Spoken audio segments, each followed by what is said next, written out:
میرا سوال تھا، حضرت خلیفۃ المسیح رابع نے رشین اور چائنیز زبان سیکھنے پر توجہ دلائی تھی.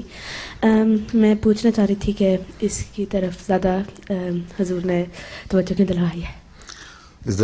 رشین اس لیے ہے کہ رشیا کے بارے میں تو حضرت مسیح علیہ السلام کا الہام بھی ہے کہ میں ریت کے ذروں کی طرح اپنی جماعت کو میں پھیلتے دیکھ رہا ہوں. تو تربیت کے لیے، ان کو لٹریچر مہیا کرنے کے لیے، حضرت مسیح علیہ السلام کی کتب کو ٹرانسلیٹ کر کے ان تک پہنچانے کے لیے ہمیں ضرورت ہے.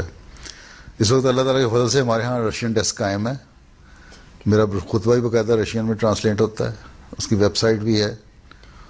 اور رشیا میں ہمارے مبلغ بھی ہیں جو زبان سیکھ رہے ہیں، اور بھی کچھ لوگ وقف کر کے آئے ہیں. ایک رشین لڑکا جس کو رشین زبان آتی ہے کینیڈا میں جامعہ احمدیہ میں پڑھ رہا ہے، اور بھی لوگ وقف کر رہے ہیں. تو اس لیے کچھ رجحان اس کی بنیادی طور پہ تو ہمارے پاس لٹریچر اب کافی ٹرانسلیٹ ہو بھی گیا ہے، ضرورت ہے. لیکن پھر بھی تبلیغ کے لیے اور مزید لٹریچر کے ٹرانسلیشن کی ضرورت ہو سکتی ہے، اس وجہ سے کہ اس کی اہمیت بہت ہے. رشیا صرف رشیا میں نہیں بولا جاتا روس میں، بلکہ اس کی جو دوسری اسٹیٹس ہیں جو اب ٹوٹ گئی ہیں، اکثر مسلمان اسٹیٹس ہیں، وہاں بھی رشین بولی اور سمجھی جاتی ہے. تو ان کے لیے بھی ضرورت تھی. بڑا وسیع علاقہ ہے. چائنا بھی اسی طرح بہت وسیع ملک ہے، بہت بڑی آبادی چائنا کی، ٹھیک ہے. اور ان تک چائنیز میں لٹریچر پہنچانا، اس لیے چائنیز میں بھی ہمارے ڈیسک قائم ہے اور لٹریچر ٹرانسلیشن ہو رہی ہے، کافی کچھ ہوتا ہے. لیکن مزید ضرورت ہے.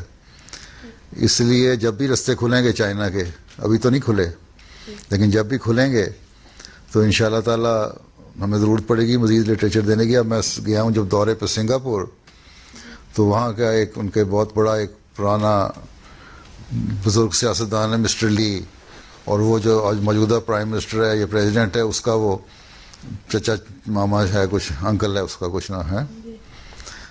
تو اس سے میری ملاقات ہوئی تھی، اور وہ اس کو میں نے اپنا جو میرے مختلف لیکچر ہیں نا پیس کے اوپر، پاتھ وے ٹو پیس، دیکھے ہیں تم لوگوں نے؟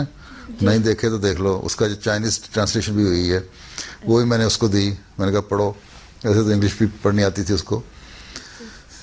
تو وہ اس سے رابطے ہوئے، تو وہ کہتا ہے میں تم لوگوں کے راستے کھلواتا ہوں. چائنا میں میرے بڑے تعلقات ہیں، سنگاپور میں بھی چائنیز بولی جاتی ہے، کہ چائنا میں میری روٹس ہیں، تو میں وہاں کرواتا ہوں. تو تم لوگوں کو مزید تبلیغ کے ہو سکتا ہے میدان کھلیں وہاں.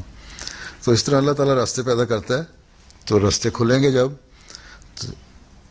کوئی بھی بریک تھرو جب ہوگا، تو اس وقت ہمیں بے تحاشا لٹریچر چاہیے ہوگا، ٹھیک. اس لیے ہمیں سیکھنے کی ضرورت ہے. باقی ملکوں تک تو ہماری ایکسیس ہے نا، اکثر ملکوں میں، اور وہاں کے لوگ بھی ہیں اس وقت کافی تعداد میں احمدی. یہاں ذرا کم تعداد میں، اس لیے ہمیں زیادہ توجہ دینی چاہیے ان کے لٹریچر کی طرف.